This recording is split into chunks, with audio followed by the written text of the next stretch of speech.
Tutorial for NocoHQ, and in today's tutorial I want to show you how to print elements from your Bubble app and or print HTML directly via workflows, which will actually trigger the printing prompt in the browser, whether on desktop or mobile devices, allowing you to directly or users to directly print something. And we will do that using our plugin, which is called print elements and HTML. It's available in the Bubble plugin store. And after you install that, you will basically have access to the print elements element and two actions, which is print elements or print element or print HTML. So let's take a look at how that works. So first of all, you want to drag that element called print elements onto the page. You can just search for that here. Yeah, print elements, just dragged onto the page. Obviously, this will only be visible if you installed the plugin before.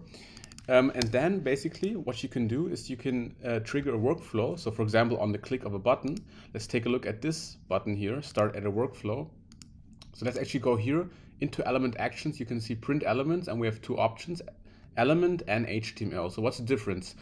With element, you can specify specific elements on your Bubble app which you want to be printed. So either the whole page, for example, or just specific elements. That's quite useful. So for example, if you just want to print a specific part of the page, that should be an invoice, or you just want to print the maybe, I don't know, the bottom text of something, you know, you can target that using this action.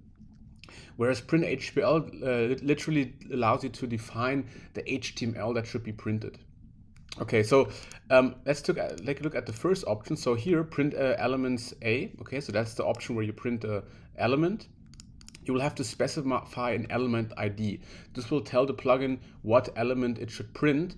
And first of all, you have to go to settings here under general, and you want to expose the option to add an ID attribute to HTML elements. This will allow you to add an ID attribute to all elements in your Bubble app. So for example, I can click on this icon, okay? The element inspector will open. I can scroll down and I can give it an ID attribute, in this case E3. I could type in anything I want here. In this scenario, we can take a look at it again. We say, okay, we want to print the element ID T2. So what is T2? In this case, I wrap these three elements here, the text, the image, and the icon, into one group, group A. And this group, we gave the attribute T2. So this is what I also recommend. If you want to just print something specific, always wrap these things in a group, then give this group a unique ID attribute, and then you can target this group only via our plugin. In this case now, only this group will be printed, okay? So let's take a look at the rest. So it says import CSS. Should the CSS be imported from the parent page and the style as well? So in most cases, I would say you want to do that. Next thing is if you want to have a custom page title on the print page, or if you want to add a custom HTML footer or header to the actual page that is being printed. Okay, so let's actually take a look and preview how that will actually look in our Bubble app. So let's try this now. Let's click on print elements, and you can see the printing prompt is open, and it just prints these three elements here basically, which is our text, our image, and our icon. How do we know that? Well, to this page also belongs our two buttons and this text here, and this is not printed if we click on print. Okay, so now here I can choose my printer. I don't have any printer installed here right now. I could put all the settings. You probably know this prompt is the standard printing prompt from Google Chrome.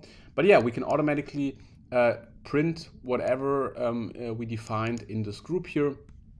And the great thing is this could also be dynamic, of course, so you could print out profile cards, for example, with the current user's name, current user's profile image and bio, whatever you want to do, whatever you want to print, you can do that using our plugin, and it works on mobile devices as well. All right, so let's take a look at the second option, which is print HTML. So let's take a look at this button, click start at a workflow, and we chose here the second action, which is print HTML. And here you can see there's not much to define. There's only one field here where you actually want to put in the actual HTML, okay? So you're probably asking yourself now, okay, how should I know what the HTML is? Well, in some cases you might have a template and you might know what exactly you want to print as HTML. But we have a small trick that we want to show you. Is there's this nice site called word2html.net. And there's a few other examples of these pages as well. Just take a look. Let's take a look at that. So here, what you can do, you can visually define a template. Okay, so you can edit that here on the left side. Okay, so for example, I don't know, have this is a title. Okay, and then we say this is like the centered, bold, and yeah, let's make it underlined as well and really big, for example. And then beneath this, this is another example. So you can basically define and build your template here on the left side just using a visual editor, and maybe build an invoice template or all kinds of things using a standard here, a Word template. So let's make this, give this a color, for example. Okay, we can even add a table here as well. So let's add a table. Can we add a table? I can't find it right now. More rich here, table. All right, so let's add a table 2 by 2, column A, okay, test A, B, this is maybe, and so on and so forth, okay? I'm not gonna design that further now, but now what you wanna do is you wanna copy just this thing on the right side here. Yeah, we can go back to our Bubble app, and we can now say, okay, let's actually create a second button just for testing purposes here. When this is pressed, we want to print HTML. I'm just going to paste the HTML we created here, okay?